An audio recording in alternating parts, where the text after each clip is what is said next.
दोस्तों अस्सलाम वालेकुम आऊं शाहिद खोसो हमारी ॾिसी रहिया आहियो शाहिद खोसो लाग यूट्यूब चैनल।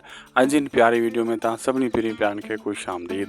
दोस्तों अॼु रिव्यू कंदासीं सोप सीरियल जेका नवां अची रहिया आहिनि उन्हनि जी ख़ुशख़बरी बि तव्हांखे ॾींदुसि। उन सां गॾोगॾु दोस्तों तव्हांखे काफ़ी ॿी अपडेट्स बि आहे हिकिड़ा जेका मतिलबु हिकिड़ी तव्हांजे लाइ जीअं चवंदा आहिनि न सरप्राइज़ तव्हांजे लाइ आहे, उहो बि तव्हां सां शेयर कंदुसि। हिन वीडियो खे आख़िर ताईं ॾिसंदा ऐं थी सघे त शाहिद खोसो व्लॉग यूट्यूब चैनल खे ज़रूरु सब्सक्राइब लाइक शेयर कंदा। ही अव्हांजो ई चैनल आहे। हलूं था अपडेट जी तरफ़ जीअं तव्हांजो घणो टाइम बि वेस्ट न थिए ऐं वीडियो डिघी बि न थिए, जीअं नंढड़ी वीडियो में सॼी मतिलबु अपडेट तव्हांखे मिली वञे। लाइक सब्सक्राइब करणु न विसारींदा। दरअसल दोस्तों हिकु ॾींहुं मां विच में ॿ ॾींहं हिकिड़ी अपडेट न ॾेई सघियो आहियां ऐं उनजी मादरत ऐं तव्हांखे मां इहो ॿुधायो त 2026 में पोइ चक्कर आख़िरी चक्कर में अपडेट इहा ॾिनी त 2026 में रियासत ऐं सोप सीरियल ड्रामे जो इम्कानु आहे। स्टार्टिंग में 3 महीना बयान मां तव्हांखे इहो ॿुधायो, उन ते ॻाल्हि ते मां अॼु बि क़ाइमु आहियां।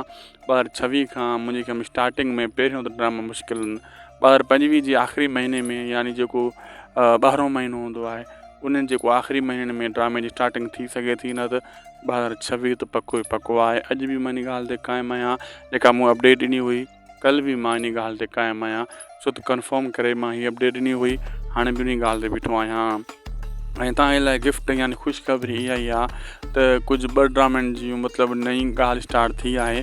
उहे तमामु जल्द उन्हनि जा नाला अपडेट्स तव्हांखे ॾींदुसि। पहिरियों बि 2 टे जॻह मां इहा शइ तव्हां सां ॻाल्हि कई हुई, लेकिन हाणे कंफर्म थी चुकी आहे ख़बर।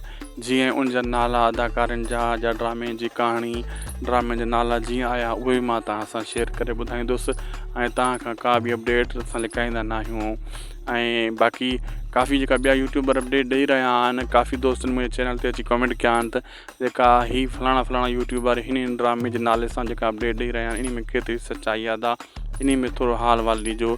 ऐं उन्हनि दोस्तनि खे मां इहा ॻाल्हि कंदुसि त इहे नाला त मां पहिरें चकर ॿुधा आहिनि, अहिड़े नाले सां त मां का ड्रामो काथे नाहे ॿुधो।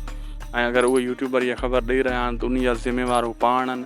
सुभाणे कूड़ा सचा उहे पाण थींदा, असां न थींदासीं। बाक़ी जेका 2 ड्रामनि जी ख़बर मूं ॿुधी आहे उन्हनि जा नाला इहे न आहिनि जेका ही यूट्यूबर ॾेई रहिया आहिनि, उहे अलॻि आहिनि। जीअं असांखे होॾां इजाज़त मिलंदी तव्हांखे ॿुधाए छॾींदासीं ऐं तव्हांखे हाल वाल बि उन्हनि जो ॾींदासीं।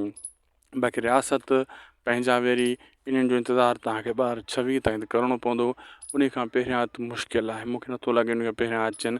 2026 जी स्टार्टिंग में 3 महीना आहिनि, तव्हांखे इहे 3 महीना इंतज़ारु करिणो पवंदो। दोस्तों अॼु जो वीडियो पोइ पंहिंजी पुॼाणी ते थी सघे त असांजे शाहिद खोसो व्लॉग यूट्यूब चैनल खे ज़रूरु सब्सक्राइब लाइक शेयर करे छॾींदा। हीअ अव्हांजो चैनल आहे, हिन ते अव्हांखे हर वक़्तु यानी बर वक़्तु न्यू खां न्यू अपडेट्स मिलंदी रहंदी।